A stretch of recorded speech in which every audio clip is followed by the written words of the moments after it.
Welcome, everyone. Thanks for being here. Welcome to the stakeholder meeting for the Stout Street study. We're going to wait a few more minutes to get started until everybody has their snacks and can jump on.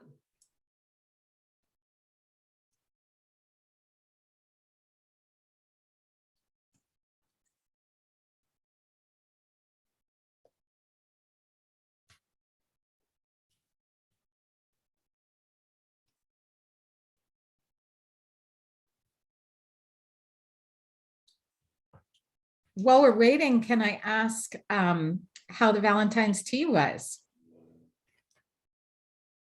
Fabulous. Everybody was there except we were missing one person. We're gonna have to do it again. Number 29 next year. Oh my goodness. Thanks for asking, Karen. Yeah, we had a great gathering out on our front sidewalk. Lovely. We put those city sidewalks to good use. I can't believe next year you said is 29 years. Right. You're not even that old.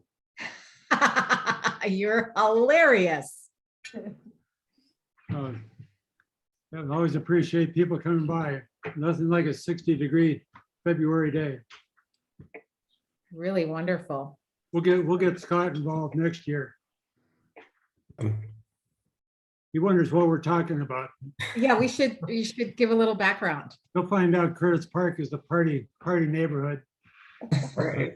That's why we need quiet streets. Scott, we've had a gathering of Valentine's tea every year for 28 years now. It's meant to be a gathering of people in the middle of winter, but new folks and folks that have been around for a while. We've done it inside and up until on a Sunday afternoon, up until last year. So we did a sidewalk last year and have to do a sidewalk again this year. But we'll promise to do it right for you next year. Awesome. Sounds very fun. Lynn makes about 700 to 800 cookies. So we hope there'll be enough. Just brew lots of tea. I personally ate 150 of those cookies this time. So, Yeah, I think she's getting the hang of it. That is impressive. What kind I just live in the neighborhood next to you now, so I'll have to come by next year. I didn't realize you guys were hosting. I have to make sure to do that. We're gonna have to get you on the Curtis Park Google announce and the Curtis Park Facebook page. Be great. All this electronic stuff, we count on you to keep us up. We used to hand deliver 800 invitations around the neighborhood. We invite the whole neighborhood. That's still the intent. So we'll count you. We'll count you as a newbie. You're welcome. Sounds good. Brett, did you get moved in? You were. You did. I did. Yeah. Thanks for asking. Good. Yeah, I got all moved in mid-December. So Congratulations. yeah, thank you. Oh, glad that worked out. I think you were waiting on the closing or something last. I was, yeah. I was. It was quite the roller coaster, as I'm sure you guys all know. So with the market, so yeah, we're really thankful for it for sure, and thankful to be kind of closer into town and been able to go through Curtis Park a lot more too, which has been really nice. More of my routes take me biking or walking through Curtis Park now, so it's really nice. And you survived your ride home in the snow. I did. I actually took the light rail back home today. I have to admit, I wasn't ready. Yeah. That makes me think that you might be even smarter than I already thought you were. Great. Okay, well, we've got 21 participants, which I think is about what we were expecting. I'm sure there's one or two that were going to come in and out here, but I want to go ahead and get us started. And Liz, can you confirm, I think that the recording is going here? Correct, yes. Okay, great, thank you. So we'll go, and then also Liz, if you can keep an eye on the waiting room and let people in as they come. So welcome everybody to the virtual stakeholder meeting for the Stout Street study.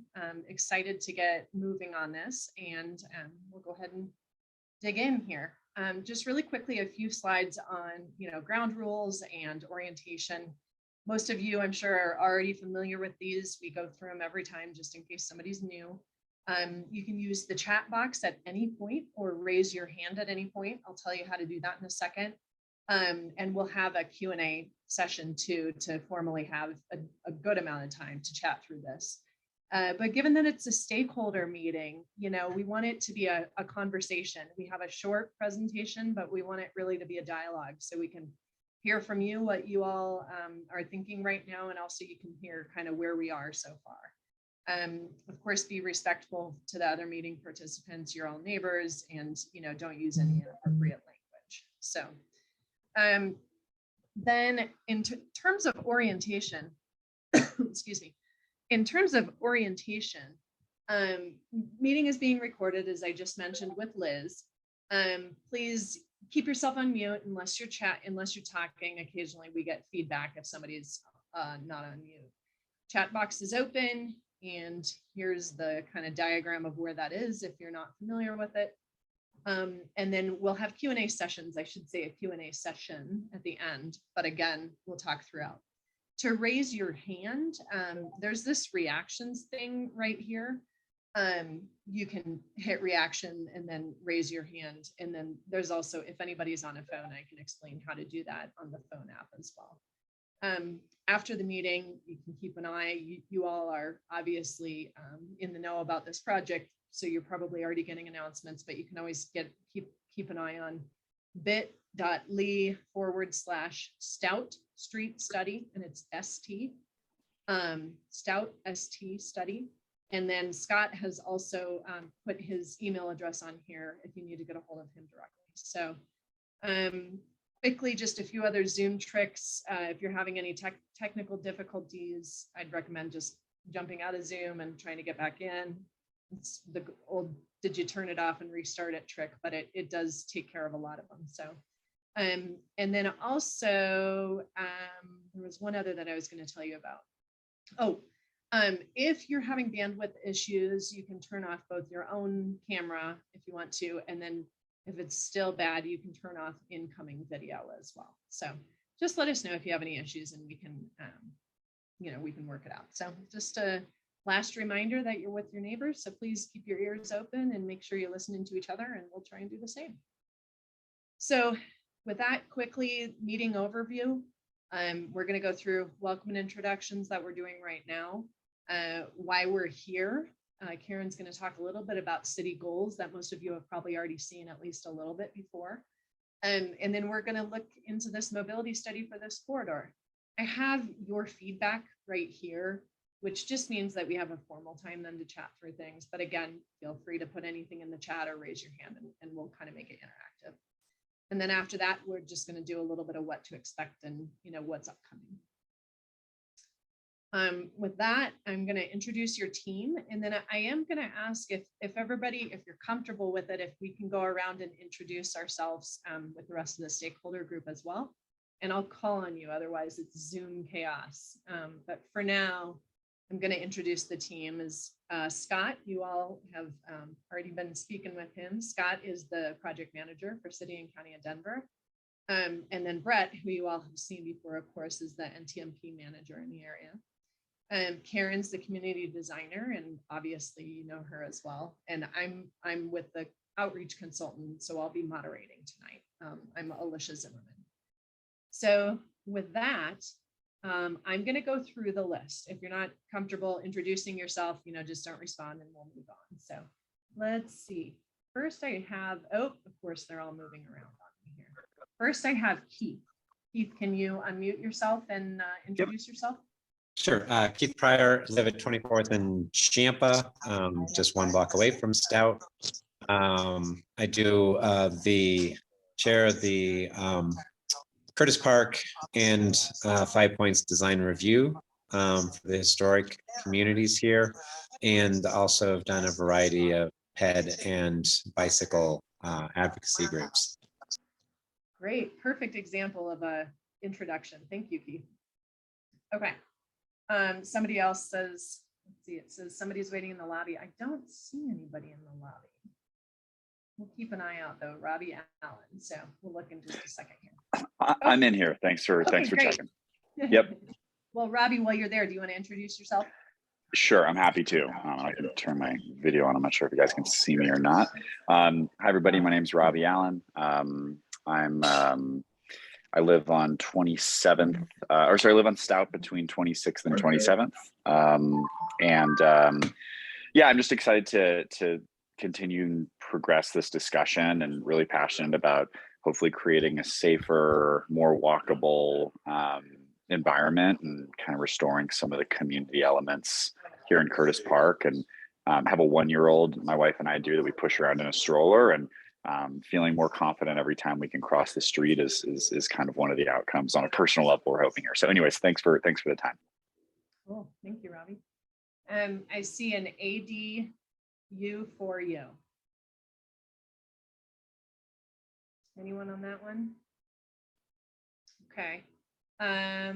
Anthony is with the city's outreach team. So Anthony, unless you can jump in if you want to, but keep moving. Okay, Ashley, man, the names keep moving here. Ashley Wedgeworth.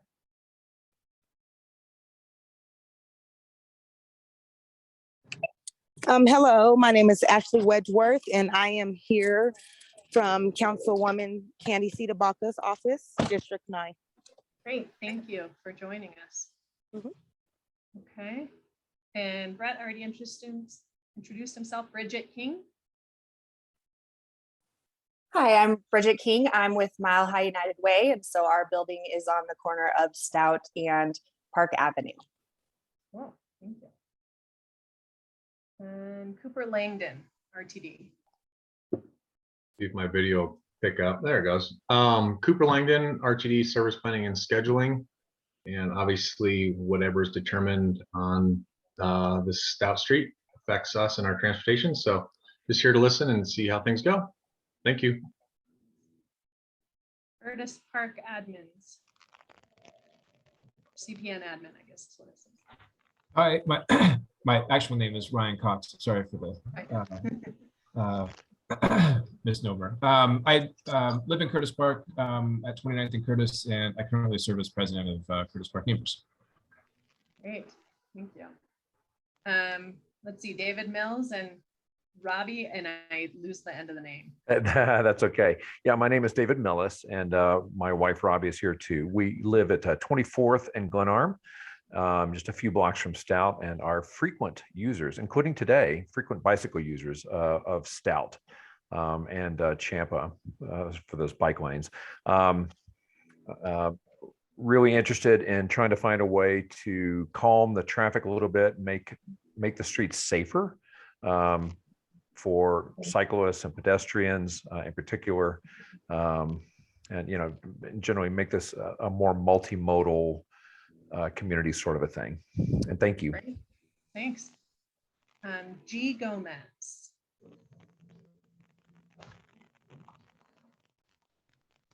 Okay. Something if you want to introduce later. Okay, Jessica Zender.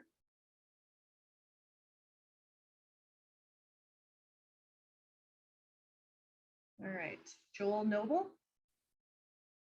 Good evening, everyone. Joel Noble. I live at the north corner of 27th and Stout. I'm past president of Curtis Park Neighbors, as are several people here tonight. Working at home the last several years has really clarified for me how dangerous Stout is with the high speeds. It's such a wide street that people feel free to travel very fast, and people crossing on the side streets quite often don't judge how quickly traffic is coming. So a lot of very scary crashes, and what's not recorded in the city data are all the near misses with screeching tires and honking horns that are also pretty scary. So just one point I wanted to start with was when the city decided to put in a protected bike lane on Stout Street, it was going to be the first time there was a real protected bike lane on any street in a neighborhood. There was a prior protected bike lane done downtown, but we were going to be the first in a neighborhood and play that role of prototyping and iterating. Unfortunately, that was cut short. And we were promised we'll treat that as a prototype, we'll learn from it. And of course, a lot of learning has gone on here and around the city. And so I'm anxious to include the completion of that, taking into account everything that we've learned around the city as part of this effort. Thank you. Great, thank you, Joel. John Hayden. Hi, John Hayden. I live in the Curtis Park neighborhood. I've worked for many years on the mayor's bike and pedestrian committees and on getting the bike lanes that we have in the neighborhood now put in. I have a property at 29th and Stout. So very excited to see this. And I would echo what Joel had to say about seeing that bike lane finally completed. Thanks. Great, thank you. And Jessica just chatted that she's with Councilwoman Sinabaca's office. So she's also a resident of Whittier. All right, let's see. John P. Hello, I'm John Pierkopf. I live about a block away from Joel at 27th and Champa, and I'm involved. I'm on the 5 Points BID board and a Curtis Park resident. And I want to kind of second what they've been saying. I've been watching constant accidents on Stout Street and Champa Street on along 27th, and it's just really a dangerous thoroughfare. And I think that anything that can slow the traffic and emphasize multimodal transportation and pedestrians and bikes is what I'm here hoping to encourage. So thank you for doing this. And then up next on my list is Keith, but Keith, did we hear from you already, or was that? Yes. Okay. Yeah. I thought so. Okay. All right, Lynn Brown.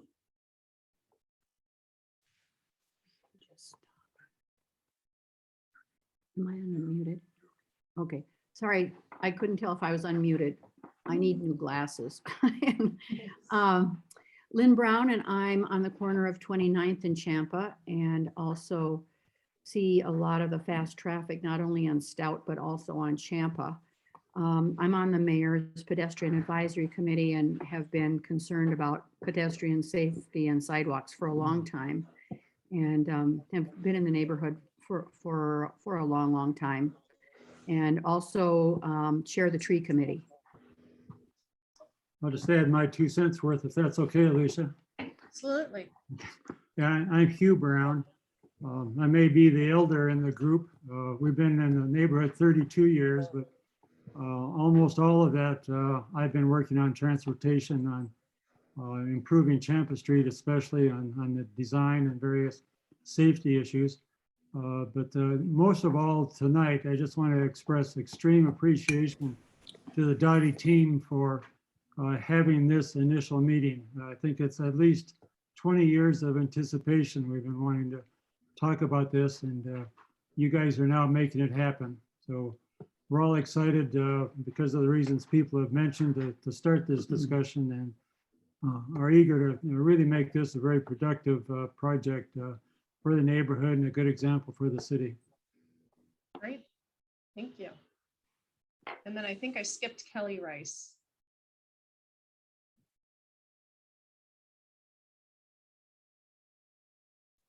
Okay. All right, Maggie Miller. Hi, I'm Maggie Miller. I'm here with my husband, Doug Gertner, who's in the background. And we actually live across the street from Dave and Robbie. We walk a lot in the neighborhood and also bike a lot in the neighborhood. And we're constantly crossing Champa and Stout. And I'll say that in addition to the danger of us getting across, there's always this weird game of chicken of cars that are trying to get across as we're getting across. And if one of them is turning left or right, and that's happens to be where we are, it's very, very complicated. So as others have said, there's a lot of near misses that aren't even registered. So I so appreciate this meeting. Thank you. Great. Thank you. And then Mark DeVos is on here. He's also kind of one of the civil representatives on the project team. Peter Hines.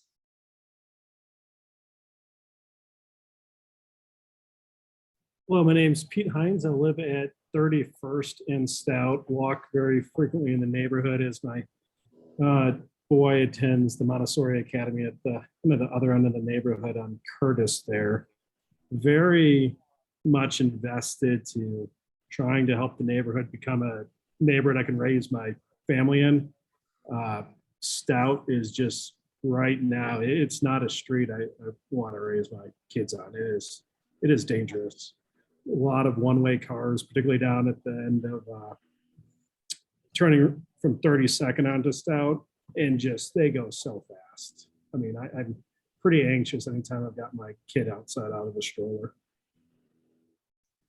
Like two-way conversion can help a lot to make it more of a neighborhood feel. Just walking down Curtis in California is so pleasant compared to Stout. Thanks for being here, Pete. I think we have Rick Lambert. Hi, Rick Lambert. I live down the street from Peter, actually, between 31st and 32nd on Stout. Wife and I are frequent walkers in the neighborhoods with our dogs. I bike commute pretty frequently as well. We're witnesses to cars going the wrong way in front of our house down Stout pretty frequently. And just like everyone else here, invested and wanting to participate and helping make, Stout, Champa, all the other streets in our neighborhoods a little bit safer for people to walk and ride their bikes and just enjoy our beautiful neighborhood. Great. Thank you. And then last on here was Robbie Allen, but I think we heard you earlier, right? Okay. Okay. Well, Alicia, I missed you there. I was grabbing dinner here. Great. Jeff Baker, it says ADU for you, but it's Jeff Baker. I live at 24th and Champa as well. Was past president of Curtis Park Neighbors. And Stout is, you've heard it all. It's pretty crazy. I've seen 24th and Stout, 2 dogs get killed a couple of years ago, and another one lost a back leg after a hit. And actually, when I pull out on 24th and Stout, I have to basically I turn left onto Stout. I turn into the parallel parking lanes because there's no view, so that I can see if somebody's coming and then pull out. Otherwise, you're going to get taken out there. So. Yep, it's all been said. Great, thank you. And then Gerald, I see you have your hand up. I must have missed you. Yeah, Gerald Horner. I'm at 25th and California Street, and I'm on the Neighborhoods Transportation Safety Committee. I'm also part of the Park Stewardship Group. There's a number of us here that work to activate the Stout Street Children's Park at 25th and Stout. There are so many families in the neighborhood now, and crossing Stout there is extremely dangerous. So yeah, we're very interested and appreciate your doing this. Thank you. Great. Thank you. Well, hearing all the connections and all the stories, you all have obviously a lot of depth of knowledge on this. So I think we can get into Scott's and Karen's presentation here and then keep up the discussion throughout and afterwards. So, okay, with that, I am going to hand it over to Karen for some background. And you're muted. Yep, got it. Thanks so much. We, as Alicia said, really appreciate everyone taking the time to share their thoughts. We know that this is really important to you, and it's also really important to us. We really have a huge goal to focus on safety, as you probably have seen in many presentations, because I know this is a very engaged group that comes to a lot of different meetings. Folks are very actively engaged, and that makes a big difference, and we really appreciate you for that. But some of the things that you've probably seen in headlines is that we obviously do have some significant challenges with increasing fatalities on our roads. And we have a program that many of you are probably familiar with called Vision Zero, where our goal is to increase walking and biking and decrease crashes. So we're increasing that mode shift. A lot of you talked about the interest in making Stout Street and many of your other streets more friendly to multimodal use.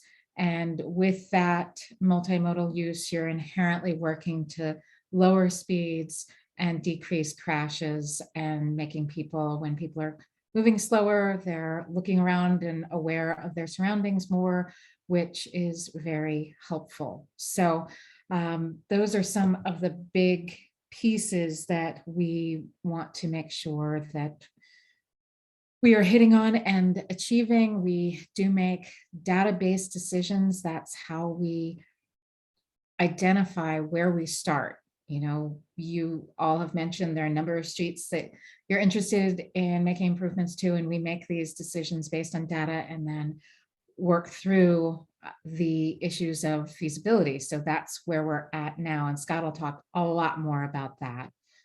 So if we can go to the next slide. So again, this is probably a repeat for many of you, but when we talk about the public right-of-way, what do we mean? It is the back of sidewalk to back of sidewalk. So that includes that pedestrian realm on either side of the street, obviously in Curtis Park. That includes sidewalk and tree lawn in many areas. Then we transition to that amenity zone. This is sort of a little clip from a downtown vision, but even if you're on a small neighborhood street, all of these elements still exist. So we have that amenity zone. That's where you will find your tree lawn, your trees. You also have curbside. So that is where your bike lanes could be, where parking could be, all of those elements. And then smack dab in the middle is your travel way. So we'll get into a little bit more of the detail on what's happening on Stout, but just big picture so everyone is on the same page. That is, that's what we're talking about when we talk about the public right-of-way. And when we're talking about the right-of-way, it's a constrained space. It is back of sidewalk to back of sidewalk. And as you can see from this image, there are a lot of competing uses there. We've got RTD, we've got vehicles, we've got bikes, we've got pedestrians, and we don't want to lose our trees. We've got a lot of different things in there that are really important to the community. And we want to make sure that we're balancing those needs and getting feedback from folks on what some critical elements are for us to consider as we look at the feasibility of this conversion on Stout. And obviously our streets are really critical for getting around, no matter how you're getting around. Any questions so far? It's a lot of information, but you've probably seen it before. So let's jump to our next slide. And this is our little historic review of all the planning that has gone on in the Curtis Park area, starting with the Curtis Park Neighborhood Plan. I know when I came to the city, one of the first things I did was read the Curtis Park Neighborhood Plan. Why, you ask? Well, because one of the first projects I worked on in the city was the Curtis Park Neighborhood Assessment, and worked with a number of you on that. And so Curtis Park was one of the neighborhoods that I really got to know very well when I started working with the city of Denver. So that Northeast Downtown Plan and the following Curtis Park Neighborhood Assessment went into a vision of, well, in particular, Curtis Park Neighborhood Assessment went into conversation with the airport moving of what could happen with the one-way streets in Curtis Park. So that was something that was captured there. And then we've done subsequent studies such as the Northeast Downtown Next Step study and the more recent NTMP 5 Points Action Plan, where we're pushing those ideas forward and working through priorities for where we'd want to look at conversion in a prioritized way. So that's the big picture of where we've been. And I will actually reach out to some of our folks that have been part of all of those. Joel, Hugh, Lynn, Gerald, any tidbits that you'd want to add in there in terms of some of the big picture ideas that have come there? Thanks for all that background, Karen. I was going to say something about the airport changeover in my initial remarks, but I promised I'd be kind, but we've had really lots of good work, lots of promises, which, for a variety of reasons, couldn't follow up on, but I think this shows persistence. And so here we are today. That's all good. Yes. Yeah. And I like to think of them not as promises that haven't been achieved, but promises that haven't been achieved yet. We'll take that. Okay, good. It's give and take, give and take. Well, with that, unless anyone has any additional comments on some of the great work that the community has really pushed forward, as well as working with the city, I'd love to pass it on to Scott, but just I can't see everyone's faces or the chat all at once. So just want to make sure that we've covered that well. Karen, I'm sure you're probably going to touch on this, but just in case, with the background, we've had multiple traffic counts done on the corridor. And so do you have that data and what years all of the traffic counts have been and that information, or will that be shared later in the presentation? I was going to say, give that a hot minute. Scott will be going over a lot of that background and information. I'm just the Vanna White of this show. Scott's got the meat. Great, thanks. Great. Well, with that, let's turn it over to Scott so he can really dive into, Scott and our consultant team can really dive into some of the information around focused in on Stout and then some of the data there. So thanks much. Absolutely. Yeah. Thank you, Karen. And thank you everyone so much for coming out tonight to learn some more about this project. We're really excited to hear from you all, and let's get into it. So this image here is showing the study area that we're looking at with this study. So we're looking at Stout Street specifically between Broadway and Downing.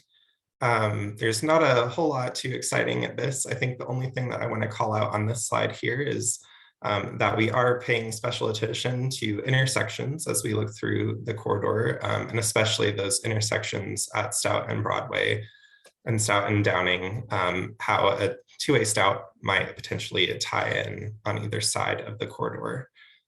So with that, I think we can move on to our next slide. So where we are in the project right now, we've done some initial analysis and data collection to look at what current and what the conditions are out there at the moment. So in this graphic here, we're showing the current traffic control that exists at each of the intersections along the corridor right now. So we've got traffic signals at Stout and Broadway, Stout and 22nd, Park Ave. We have a mid-block signal between 25th and 26th, another signal at 28th, and then a mid-block signal 30th, and then finally a signal Downing. And then it should be noted on this graphic here, we're showing stop signs for the other cross streets. As I'm sure you're all very familiar, those stop signs are actually on the cross streets, not actually on Stout itself. So getting back to that earlier question about data collection, we've done some initial counts to look at speeds and volumes on Stout. So locations called out here, one between 24th and 25th, and another between 30th and 31st. And the top number there is a vehicle volume, and that's going to be a daily volume. So when we say 4,500 vehicles there, we're talking 4,500 vehicles over the course of a 24-hour day. And then below that in red, we have a speed showing up there. Showing there is the 85th percentile speed.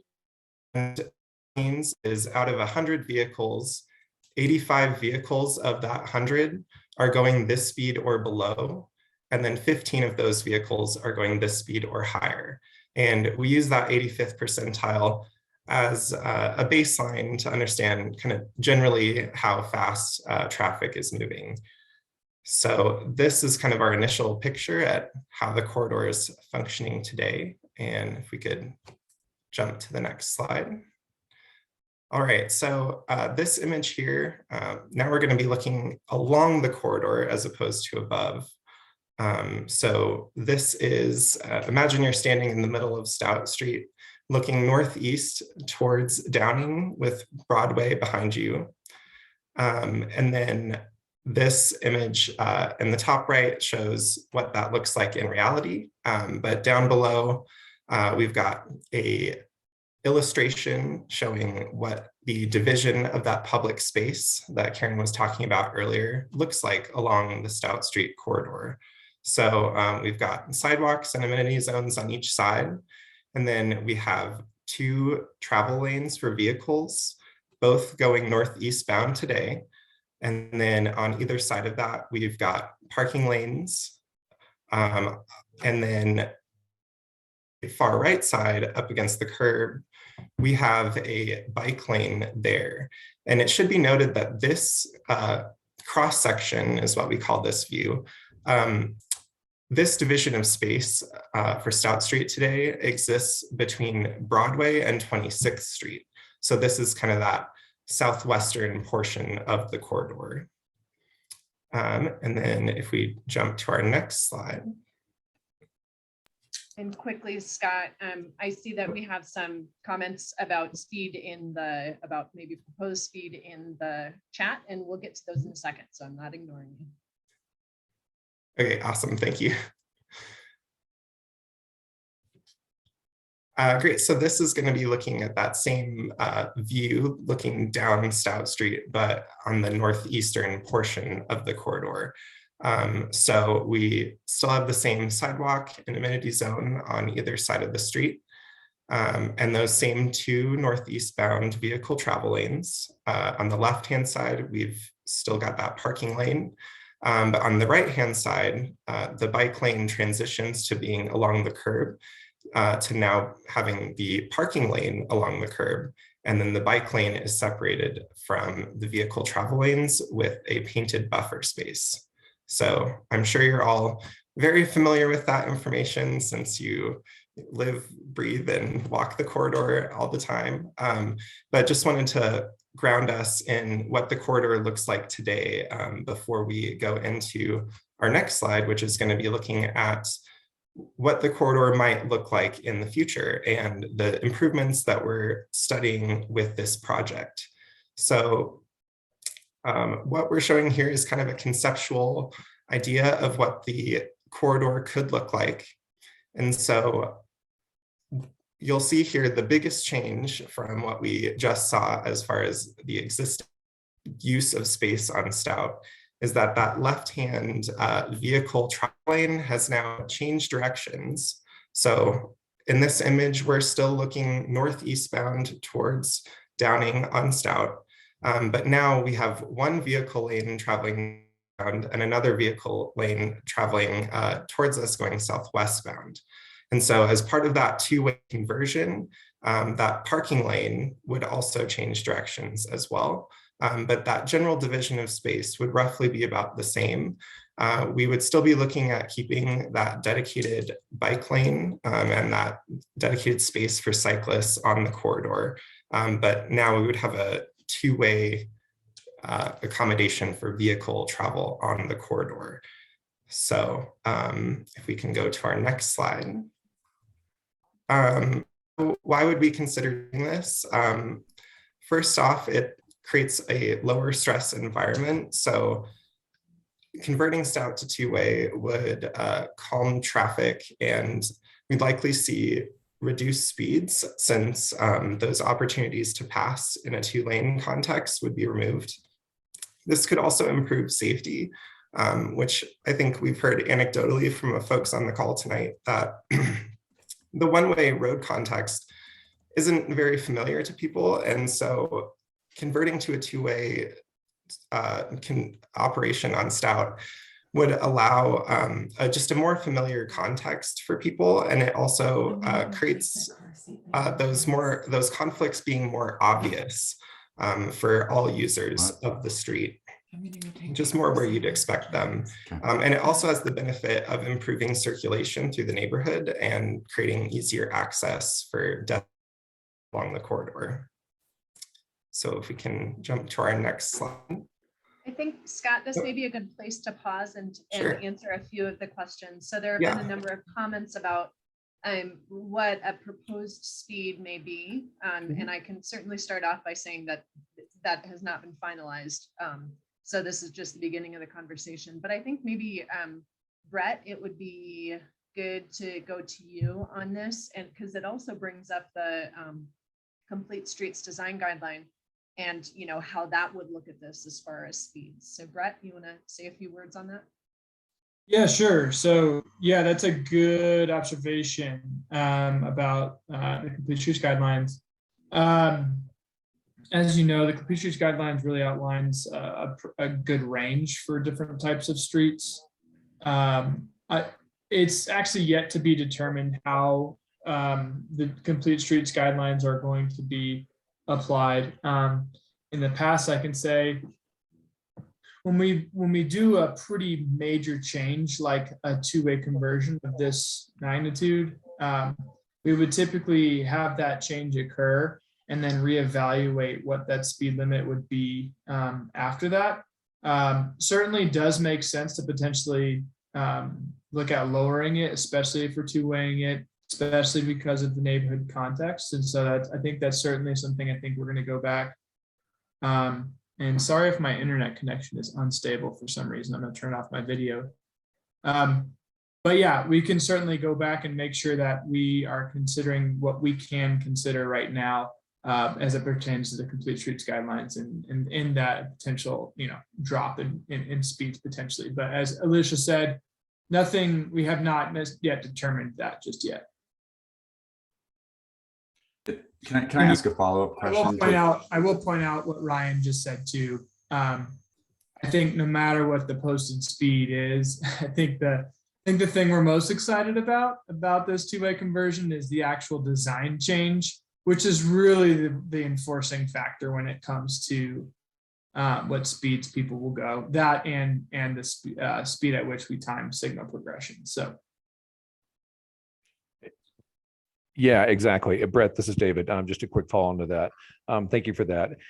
Any thought to kind of turning design and then later we do a speed limit, right, to kind of see how it works, turning that around, designing the speed that we want, and then, and then designing the street with the intention that the 85th percentile speed is in fact that. And then if we find out that the speed is in fact faster, changing the layout in order to slow that down do you see what I mean? Just turning those things around. Is there any consideration of that? Totally. Yeah. And I think that's something we're trying to figure out, how that Complete Street Guideline is going to play out. Is that going to turn it around for us? So I think that's something we need to, with the Complete Streets Guidelines being relatively new, it's been around for a little bit now, but this will be one of our first applications where we're really at least for me, where we're really reimagining in a transformative corridor, right? And I think that's going to be a conversation that we have right now to see how we're going to move forward, in relation to those Complete Street Guidelines that we have. So it's a good question. And I also noted a few people mentioning the lane widths shown on that proposed. That's absolutely not, again, final. It was something more put together so that we can show, one going away from you, one coming at you, parking still remaining on both sides. Those will be much more nuanced and dialed in. I noticed the parking lane width is a little bit wider as well. So that's still something TBD. So thank you for bringing it up. So. I think that's majority. We can go back and revisit as well, unless anybody else had anything. I'm gonna let Scott finish out. We've only got one or two more slides. So can we check the waiting room quickly? I think. Yeah, I don't see anybody anymore. So thank you. Kathy. Just one question, I guess, more out of curiosity. Does bike lane still remain one way because it's only on one side of the street, or does that go to two ways? Scott, I'll let you take that one. Yeah, so the intention is to retain the one-way northeast bound bike lane on Stout because the opposite direction bike lane is accommodated on Champa. So the intention is to keep the bike facility in one direction on Stout. That makes sense. Yeah, and I'll just add, that really goes back to that slide that Karen kind of presented. It truly is just a matter of space and big trade-off there. If we were to even try to provide a bike lane too on Stout, going the opposite direction of taking away potentially that parking lane in front of folks' houses, and with one on Champa 1 block away, that's kind of what Scott's referring to. Yeah, it definitely makes sense. I was just curious. And then also Lynn mentions a two-way bike lane being considered, is a two-way bike lane being considered. And I think the short answer on that is that it's just back to the space allocation thing. You know, while Stout is not super narrow, a 2-lane actually takes a significant amount of extra space. Sorry, a 2-way bike lane takes a significant amount of extra space. So, especially because then on a 2-way roadway, you can end up with contraflow and things like that. So, okay. All right, we'll keep moving and then keep the questions coming. These are great questions. So Scott, go ahead. Absolutely. Yeah, thank you everyone for chiming in. Yeah, so I guess just to address a few key points. So the first of these items is, how is the use of curb space going to change? And so this project will be looking at retaining a lot of those similar curb space uses. So we're, with this opportunity to revise the use of space on the street, we want to make sure that that space is being allocated in an appropriate way. But generally, we're not looking at wholesale removing parking or anything like that. We just want to make sure that with this opportunity, we're updating to make sure that parking is working for the community, that loading zones are where they need to be, and that ADA spaces are going to remain in place as needed. So then the second question, which we've already kind of addressed about what will happen with bicycles, is, yeah, we're planning on retaining that northeastbound bike lane on Stout. But this study also does provide us an opportunity to evaluate safety improvements as we look at the corridor. And then finally, what about the school on Stout? Because we all know that has very particular needs as far as pickup and drop off. And we will definitely be working with the school throughout this process to make sure that whatever the final recommendation is for Stout works for them and will accommodate their plans for pickup and drop off as needed. So I believe that's actually all of the slides. So we can just continue moving forward with questions, and excited to hear from everyone.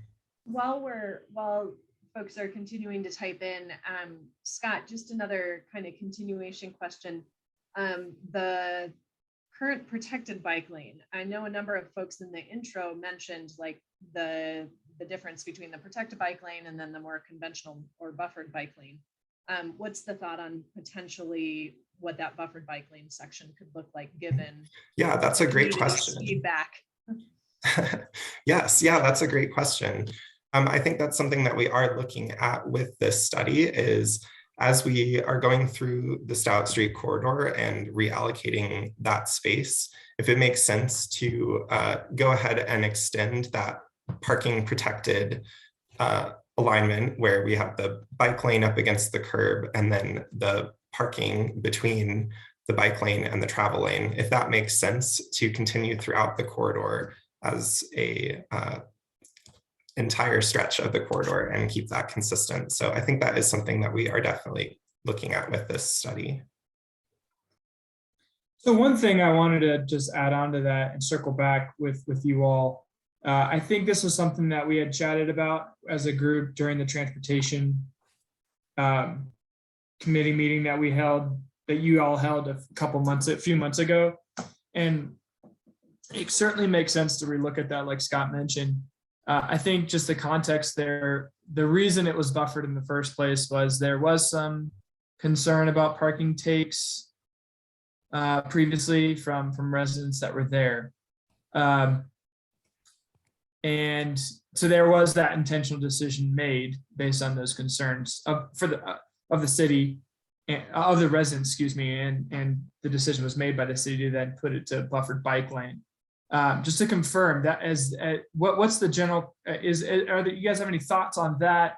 Kind of just officially here, kind of what any neighbors' thoughts might be.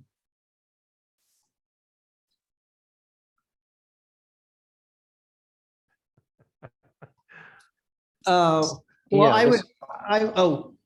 I would say that I would really like to see it continued up. I think that the way it was presented to us was that it would be studied to see if it was a safe mechanism. And I think that it has proven itself to be safe. And so I think that it would, I would expect that it would be extended the rest of the way up the corridor as this change occurs. The reason that I recall it being stopped was because there was concerns raised about safety, whether they were veiled in parking concerns, perhaps, but the reason the city told us that it would be, they would stop there was because they were going to study the safety of the parking protected bike lane. And now we've seen the parking protected bike lane used throughout the city for many years, and it has proven safe. So it seems to me that it would be wise to go forward with that. Great, thank you. And then I see other hands raised too. Joel, you wanna? Yeah, many of us were at the same kind of critical meeting with Curtis Park neighbors and Public Works employees at the time. And John's exactly right. It was based on a few people's concerns. What Public Works told us was, we'll prototype it, we'll try it, and if it works and it's fine, then we'll complete it. Of course, prototypes take quite a while to get back around to, but it was certainly not the city's intention, as it was communicated to us, to leave it in this kind of half-baked state, but to, provided that it proved itself, complete it. So let's certainly do that. It's such a vital link to the entire bike network connecting downtown to northeast neighborhoods that downgrading it halfway along the path doesn't really benefit any of the users. This is great background. Thank you, folks. Rick, do you have something to add too? I just would speak in, support of what everyone else has already said, that I think that section of the bike lane needs to be protected the entire way. I mean, the section of bike lane that was recently installed on the other side of Downing is protected. It's very uncomfortable to ride that bike lane down Stout, especially with buses and everything kind of whizzing past you. So I just wanted to reiterate support for, as we make this change to the corridor, improving that bike lane as well. Great, thank you. And then the Browns have their hand up. Yeah, I agree with the summary and the history there. My memory is that it originally was planned to go the whole way.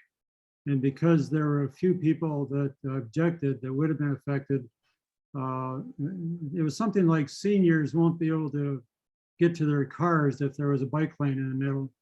So, it got very emotional, and I think the city decided, let's stop where we can, and said, let's treat it as a prototype. But I think for all the reasons stated, there's every reason to move ahead. Cooper? Yeah, I just had a quick question. What's the study's general?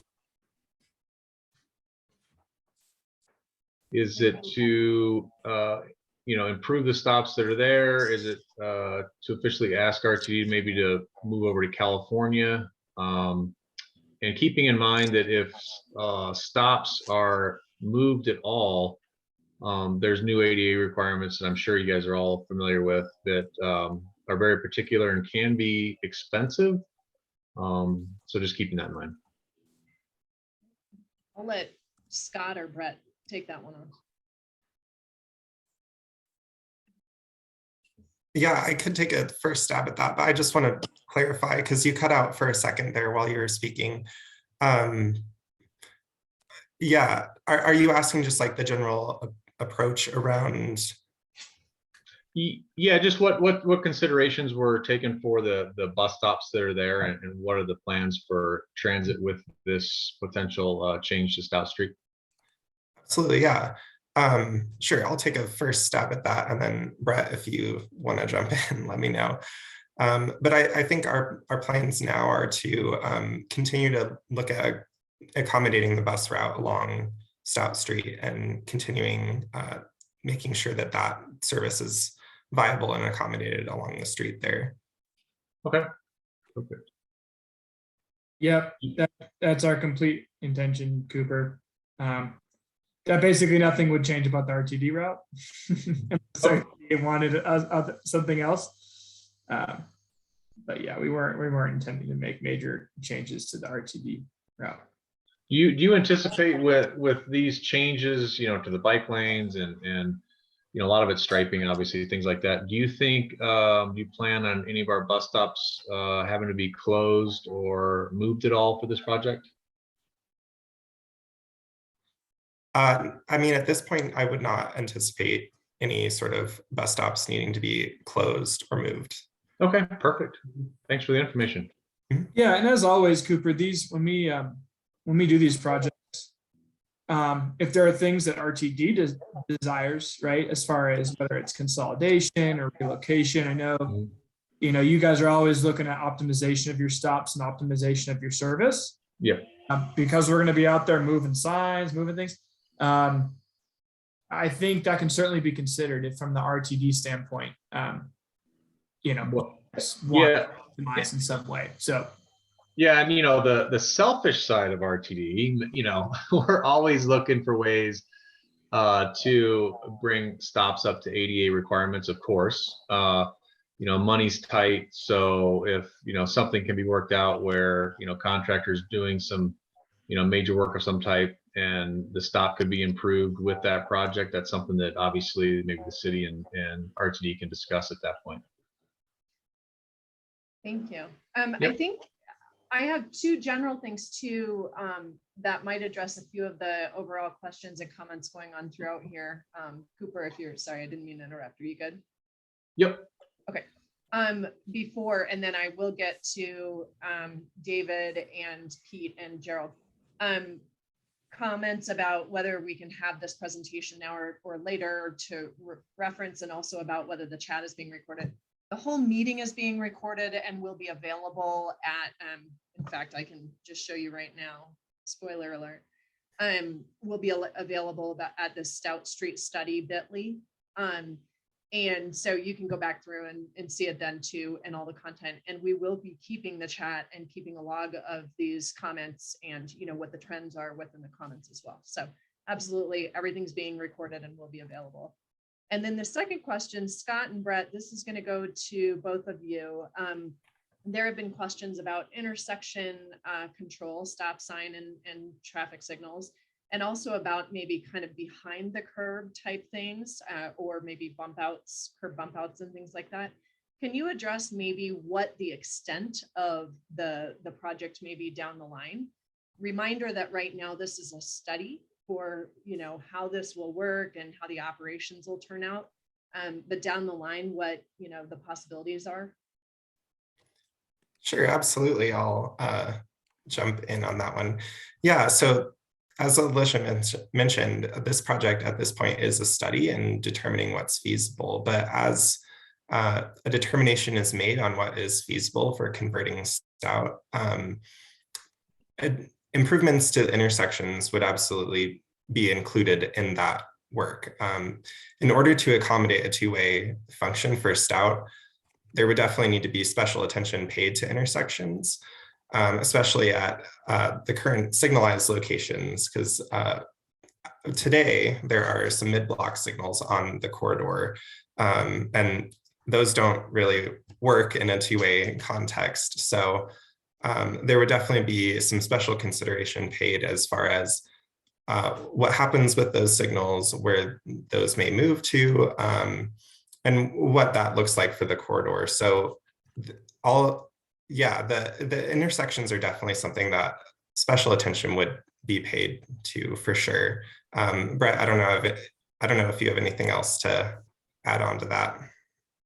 Yeah, I think one thing when we talk to the school is just kind of double check about that mid-block gap signal that's in front of the school just south of 30th.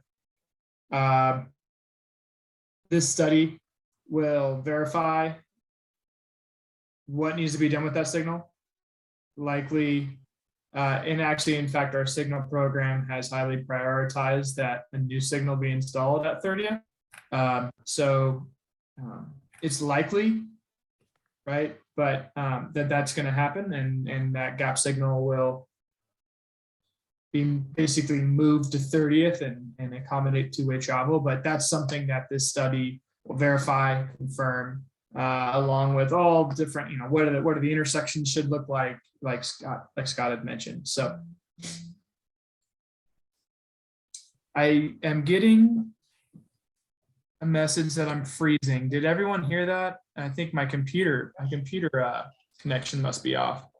We can hear you. The audio is okay. It's just the video that's freezing. So okay, I'll keep my video off for now. Yep.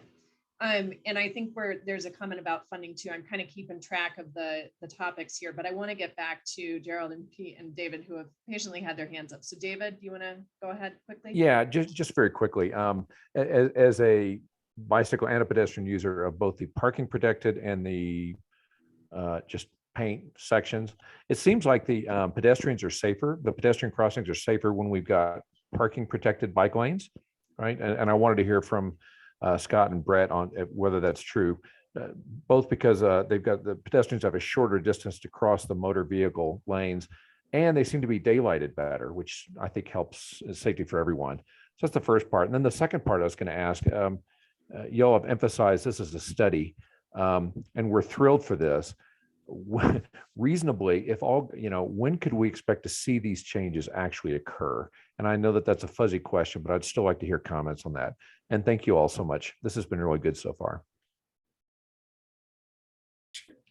Sure. So I can jump in on some of that. So you're definitely right with the design elements that you spoke of, with some of those parking protected bike lanes allowing a shorter pedestrian crossing, helping to improve visibility at intersections.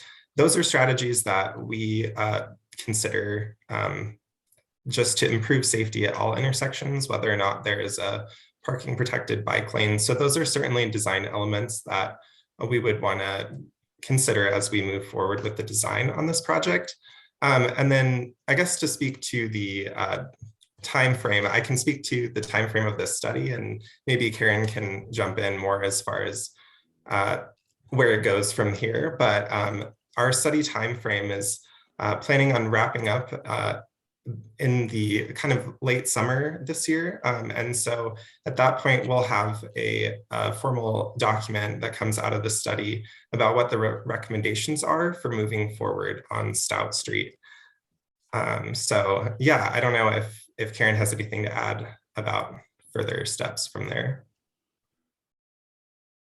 Actually, I was going to toss that to Brett because this is part of some of the bigger conversations. We won't be able to see Brett, and I'm really happy that usually I'm the one that's freezing on camera, and apparently and usually in positions like that. So thank you, Brett, for being the person that is doing that in this meeting. And if you could talk a little bit more about the funding and timeline, and I will jump in with some other discussions on timeline too towards the end. Sounds good. Yeah, I don't know what's going on. Sorry about my internet. I don't know if any of the Curtis Park neighbors have any advice on how to engage CenturyLink in a better way here in the neighborhood. Definitely open up to advice there. Yeah, so the functional piece of this study really is we don't really know what magnitude of funding we need to put aside to implement this thing. And so part of the function of this study, in addition to everything that Scott has already said, is to get a good concept cost for how much it's really going to take to convert this thing to two-way. That will allow us to have accurate budget asks into the future. So really this ends up being, that major milestone here. As Scott mentioned, this study will be, we're hoping to finish it, I think it's later in the summer. Is that correct, Scott? Correct me if I'm wrong. Yeah, later this summer. And by that point, once we have the cost estimates, we can start asking for future years funding. We do have a neighborhood bucket that we can dip into, that the NTMP also dips into, that we will likely look into, and as well as just regular CIP asks, depending on how much the cost estimate comes back on.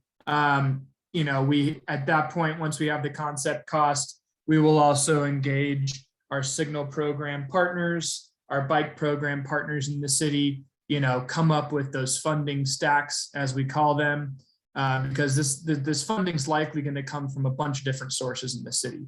But again, this study kind of will give us a really important stepping stone to get there, if that makes sense. Hopefully what I'm saying is making sense there, that you guys can hear me.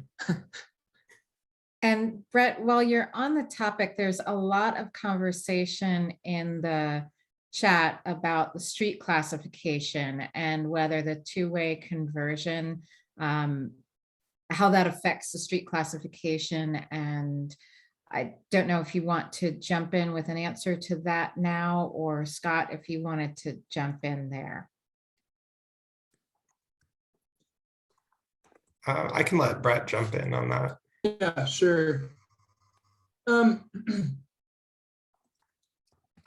So we have, you know, road classification is quite a somewhat dated way of looking at our roads. And kind of the way we are looking at them is more like volume and speed oriented and kind of character, right?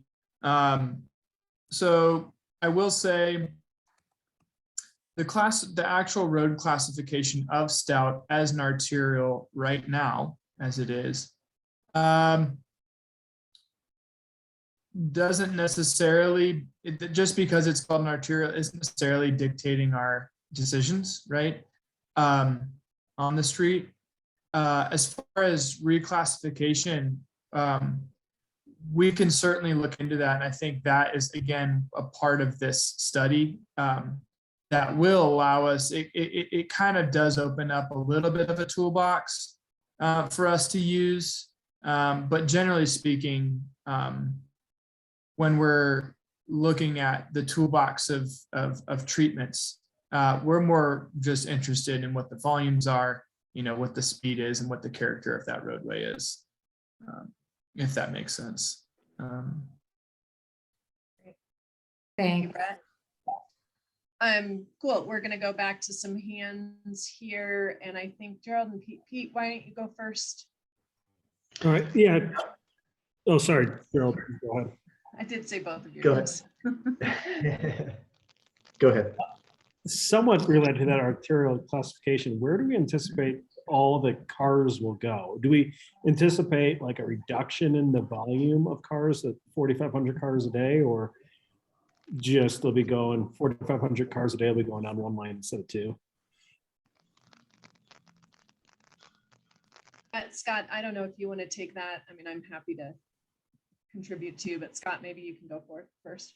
Yeah, totally. I mean, that's a great question. And I think that's something that is really driving part of why we're doing a study, to understand what's feasible with converting Stout to two-way and how that, you know, is going to impact operations. So I think it's a good question, and it's something that we're certainly looking into with this project. Any initial thoughts, or you? Yeah, I think some initial thoughts.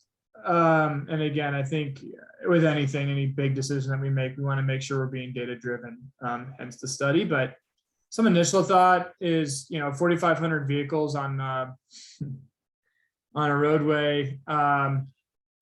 Theoretically, two-way, 1 lane in each direction road can handle that. But I think realistically, that's exactly what Scott's getting at is what can we expect? Are there, you know, we don't want to just pull a lever here, you know, and see an issue pop up somewhere else.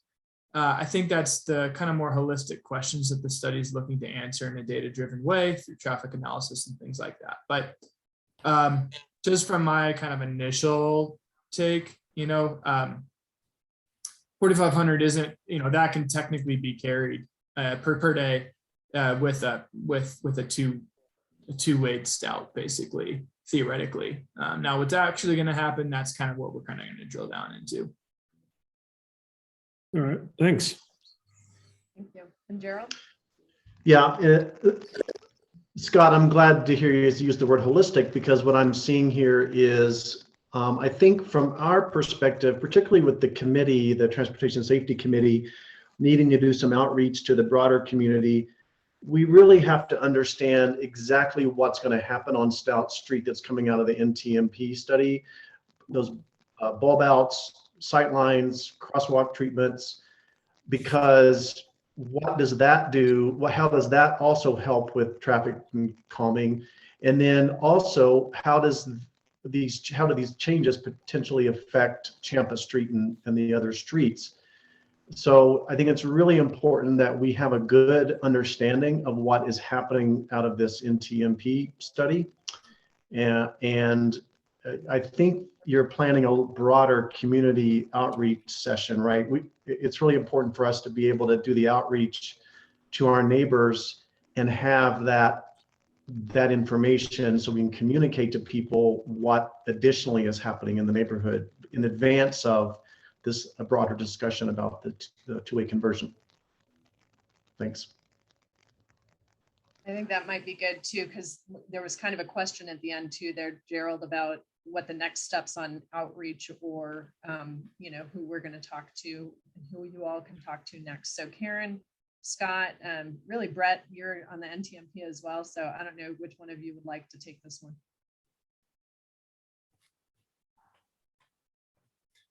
Go ahead, Karen. Do you want to jump in and I'll add some flavor? Sure. So as some of you might know, we kind of in parallel to this,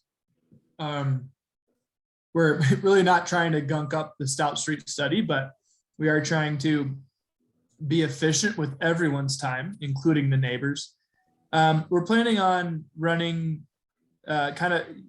some of you might know this parallel effort that's going on. It's called the Northeast Downtown and 5 Points Action Plan. It's a mayoral initiative that's happening in the 5 Points area, including Curtis Park, but certainly more focused on Welton Street right now.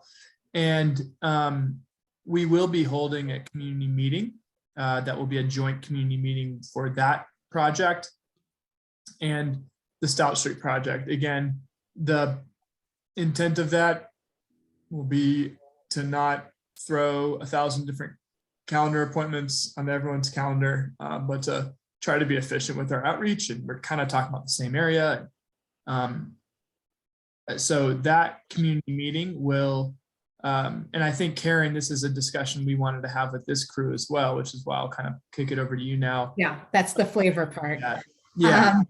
So we were looking for a time for an larger open house, as Brett said, and unfortunately the time we were looking at coincided with DPS's spring break the last week of March. So we are now looking at the beginning of April, and there are a lot of meetings coming up. So we were looking specifically at April 6th because that fell in between some other meetings, but we wanted to reach out to the council office. I know we've got Ashley and Jessica on this call to make sure there wasn't a conflict with another meeting in the district, or that works for them, and also to reach out to the rest of the folks here on this call to see, like, is there something we don't know about on the 6th that we should be aware of that we need to avoid. So either put your hand up or pop something in chat there, or just for those of you on camera, does the 6th sound like, in general, barring birthdays and preset happy hours or whatever folks have on their calendar, does that sound like a decent date? Anyone? I don't see any conflicts as far as I can tell. Great. Appreciate that. So we are gonna, if you think of something or it comes up, please do reach out to Scott. But we are going to plan then on that. And Ashley or Jessica, anything from you? And there's a question from Joel as to whether that would be an in-person meeting or virtual. I think at this juncture, we would say virtual. We may change that to in-person. I know we do have, yes, and Joel, attendance is higher with virtual. What we've been doing for in-person meetings are generally more pop-up meetings rather than, to say, go to a park and get feedback on something with folks where we may have more challenges getting people to a virtual meeting in some neighborhoods or areas where we have a lot of commuters going through and we want their feedback, but this is really pretty focused. So I think we will at this juncture say 4, 6 and virtual. And Joel points out that Denver Planning Board meets April 6th. Oh, that's April 6th. Yeah, that's right. Denver Planning Board meets April 6th, but that probably only affects me as well. And Joel, we certainly, I'm sure you can provide some thoughts to us in advance, and much like this, we will, like this setup, we will have the presentation online. You can provide us feedback after, and that goes to everyone else as well. So we'll have additional opportunities for feedback beyond that, just off time. Great, well, thank you so much. We have 13 more minutes here until the end of our official meeting. And I know Robbie has had his hand up for a while, Robbie Allen. And then Cooper, I see you have your hand up again, and there's at least one other topic I want to cover. So Robbie, go ahead. Yeah, this is just a quick one. First, thank you guys for the detail and the enthusiasm and energy towards solving this problem together. You'd mentioned at the top of the call data and sort of the data you guys study. You shared the volume of cars that pass through 2 different kind of points of reference along Stout Street, and the average speed, I think, as well. Were there any other data points that you were collecting? I know that in a previous meeting, it was mentioned about volume of recorded traffic accidents on 26th and Stout, I think specifically. I would just be curious if there's like a place you could point us to understand the data that you guys are studying, and whether that's self-serve that you could point us to or share. That'd be awesome. Sure. Yeah, go ahead, Scott. Okay, yeah, sure. Yeah, that's a great question. As part of our data collection on this project, we did collect volumes and speeds at those locations. We're also looking at turning movements at the intersections. And to your point about crashes, that data is something that we are absolutely using to inform hotspots on the corridor and understanding how things are functioning today. And that data is actually publicly available. If you go to the Denver website and search Open Data Catalog, it's on that website called Traffic Accidents. And you can download a record of all of the crashes in the city and look at that data as well. So yeah, we're very much using data to drive our decisions on this process. Thank you. Mm-hmm. And then before we come back to your second one, I'm also going to point out that a number of people have brought up sight lines and sight distance. And certainly that changes when you change something to 2-way. And so, Scott, I don't know if you want to talk a little bit about, there's 2 components. What are we going to study for that? And then also going back to this bump out or bulb out discussion, whether actual, concrete curb changes and things like that might be part in the future. Or at least something we study. Yeah, absolutely. So as we look at the design on this corridor, we're definitely going to be looking into sight distances and all of those standards that we use to design roadways and make sure that everything is safe and up to standard. And especially as we look at converting Stout to 2 ways, that's something that we really want to keep in mind as the street has functioned as a 1-way street for so long. we would want to make sure that any introduction of traffic in the opposite direction is going to be accommodated safely, and that we provide those sight lines at intersections specifically, but throughout, to make sure that it is a safe corridor. And then to the other point about curb extensions and bulb outs, those are design elements that we will definitely be looking at considering through this process. I think intersections are locations where we're going to be paying special attention, and that's why we've made a point of calling them out here on our study map. And those are things that we're definitely going to be using our data-driven process to kind of see, well, what types of crashes are happening in certain locations, and if there are certain treatments, including those vertical treatments, that we can implement to prevent those patterns from continuing. Great, thank you. Okay, Cooper, what else do you have? Just real quick, this ties in with the discussions of possible bulb outs or changes to the curb. If our stop falls in line with some of those bulb outs, just keep in mind that ideally, especially on busy streets, we rather not have to pull out of traffic to serve a stop, because even though it's, quote unquote, the law to let our bus back in, drivers find it very difficult to get allowed back into traffic if traffic's pretty busy. So just keep in mind, ideally, if we can stay in the line of traffic and serve our stops, that would be beneficial. Thank you. Great, yeah, thank you, Cooper. We'll definitely look at that when we're looking at any intersection changes. I also noted Lynn Brown says, kind of repeats part of what Gerald said, which is a good emphasis, that basically any additional or advanced information you can get before the public meetings can help, distribute accurate information rather than rumors. So we'll definitely keep that in mind and figure out how we can help with that. All right, group, team, what else am I missing in here? I don't see any current raised hands. And one other that I did see, I've seen a number of people talking about various widths of lane widths, various allocations of the cross section throughout, whether that means something in the middle of the road or widening medians or widening the buffer or something like that.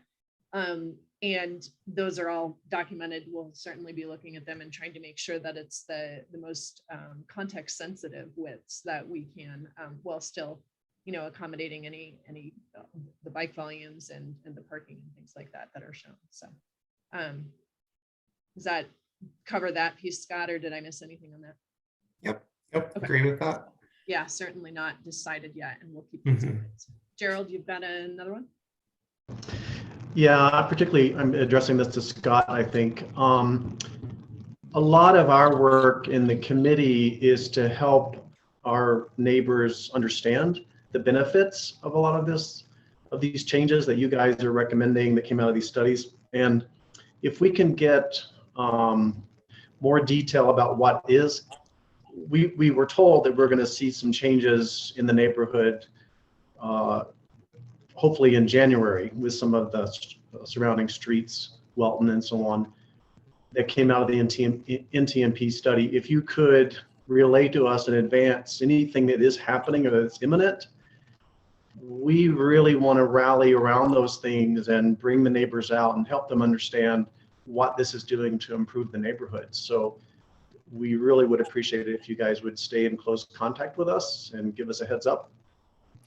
Yeah, Gerald, I would love to just provide a quick response to that, in that the open house will include Stout, but also information on some other projects. So we will really rely on this group of folks, as well as the wonderful people in the council office, to get the word out and get a lot of people there. And also we'll work to make sure that we're keeping that website up to date with some good info for you to share.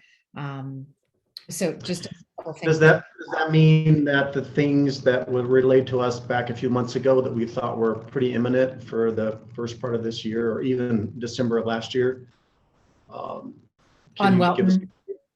Yeah. Welton And I think we were talking, there was possibly that early rapid flashing light at Champa in 32nd was. Yep.